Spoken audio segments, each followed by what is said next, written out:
इब्तिदाए इश्क है, रोता है क्या, आगे आगे देखिए होता है क्या। और आज सेनेट में वाने बाला में अपर हाउस में खैबर पख्तूनख्वा से आज़ाद मुंतखब होने वाले सेनेटर दिलावर खान ने एक करारदाद रेजोल्यूशन पेश की कि जनाब मुल्क में अमनो अमा की सूरत अहवाल ठीक नहीं है और 8 फरवरी को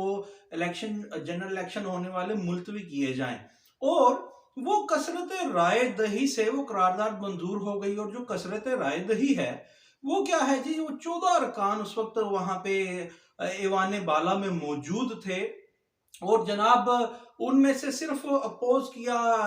सेनेटर अफनानुल्लाह ने, जो पाकिस्तान मुस्लिम लीग नून से ताल्लुक रखते हैं। और जो पाकिस्तान पीपल्स पार्टी के सेनेटर थे वो दम साधे रहे, उन्होंने कोई उसकी मुखालफत नहीं की, ना हिमायत की, खामोशी इख्तियार किए रखी। और एक कुलदीप सिंह जो पाकिस्तान तहरीक इंसाफ के सेनेटर थे वो भी खामोश रहे। अब ये बात बड़े जोरों शोर से की जा रही है कि पाकिस्तान मुस्लिम लीग नून के सेनेटर ने अपनी पार्टी का नैरेटिव बयान किया और बड़ी शदीद अल्फाज में उसकी मुखालफत की और दलाइल दिए कि जनाब 8 फरवरी का इलेक्शन आगे नहीं जाना चाहिए। अगर पाकिस्तान मुस्लिम लीग नून का यही नैरेटिव है कि वो इलेक्शन 8 फरवरी को चाहती है, तो फिर सेनेटर अफनानुल्लाह जो इतने जोरों शोर से वहां पे सेनेट में हाउस ऑफ लॉर्ड बोले, तो उन्हें क्या ये पता नहीं था कि अगर वो सिर्फ कोरम की निशानदही कर देते कि कोरम ही पूरा नहीं है जनाब, तो ये रेजोल्यूशन पास ही ना हो सकती। रेजोल्यूशन ना सिर्फ पास हो गई बल्कि उसका जनाब एक नोटिफिकेशन भी निकाल दिया गया और कॉपीज जो एज पर लॉ सदर मुमलिकत, निगरान वजीर आजम और वो पार्लिमानी बोर्ड को भी भिजवा दी गई है कि उस पे 2 माह में मुफस्सल रिपोर्ट जमा करवाएं। अब आजकल पार्लिमान की इज्जत और तकरीम का बड़ा शोहरा ढिंडोरा पीटा जा रहा है और ये कहा जा रहा है कि नाअहली की ताहयात नाअहली की जो मुद्दत है उसको डिफाइन किया है पार्लिमान ऑफ पाकिस्तान ने। और पार्लिमान सबसे सुप्रीम है और कोई शक नहीं पार्लिमान सुप्रीम है, वो 5 साल होनी चाहिए। पहली बात तो ये कि ताहयात नाअहली वाकई ही किसी की नहीं होनी चाहिए मेरी नजर में। मगर इसका एक दूसरा एस्पेक्ट ये है कि जब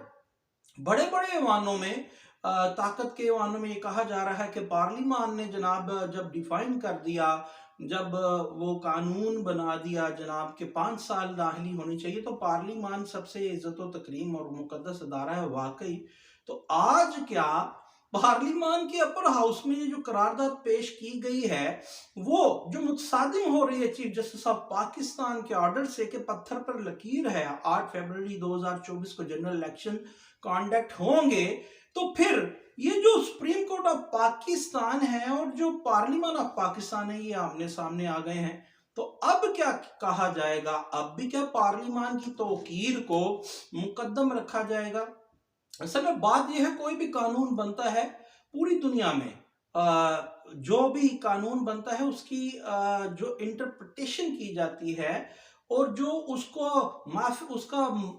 माफिल जमीर होता है, जो मेन काज होता है वो ये होता है, इंटेंट देखना होता है कि वो जो उसका इंटेंट है टुवर्ड्स द पब्लिक इंटरेस्ट होना चाहिए। तो इस मामले में तमाम चीजें रिवाइज भी की जाती हैं पूरी दुनिया में, वो होती आई हैं और माजी में भी ऐसी और माजी करीब में भी बैद में भी मिसालें मौजूद हैं। तो क्या आज भी तमाम लोग पार्लिमान की वो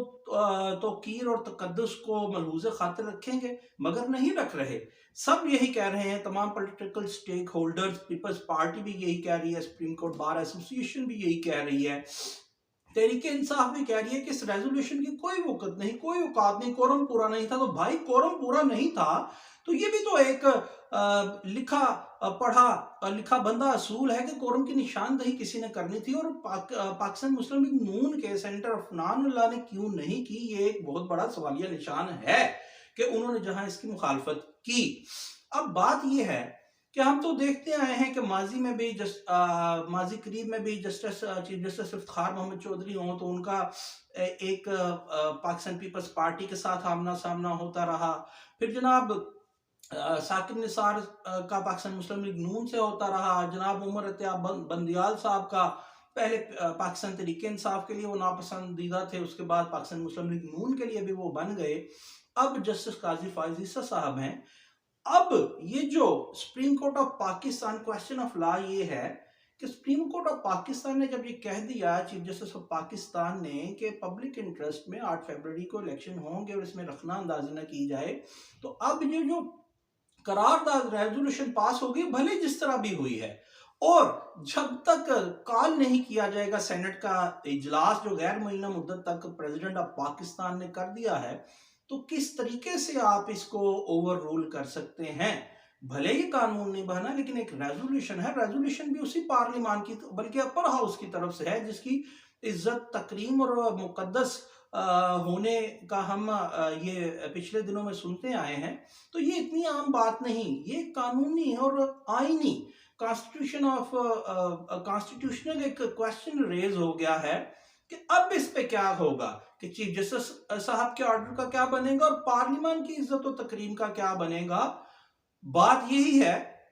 कि तमाम चीजें for the sake of public interest होनी चाहिए और कोई भी कानून साजी या रेजोल्यूशन है उसका इंटेंट देखना पड़ता है। मगर हमें ये सबक पढ़ाने वाले के जनाब पार्लियामान सबसे सुप्रीम है जो है, मगर स्पेसिफिक लॉ अगर किसी इंडिविजुअल्स के लिए आप बनाते हैं तो फिर पार्लियामान पे भी उंगलियां उठती हैं, और अगर नहीं उठाएं तो अब पार्लियामान पे क्यों उंगलियां उठ रही हैं? ये रेजोल्यूशन का फैसला तो तब भी होगा जब दूसरा सेशन कॉल किया जाएगा या ओवररूल किया जाएगा। सेनेटर्स दूसरे सेनेटर्स की अक्सरियत एक नई करारदाद लाएगी, और अगर नहीं किया जाता और सेशन नहीं बुलाया जाता तो सुप्रीम कोर्ट ऑफ पाकिस्तान क्या करेगा?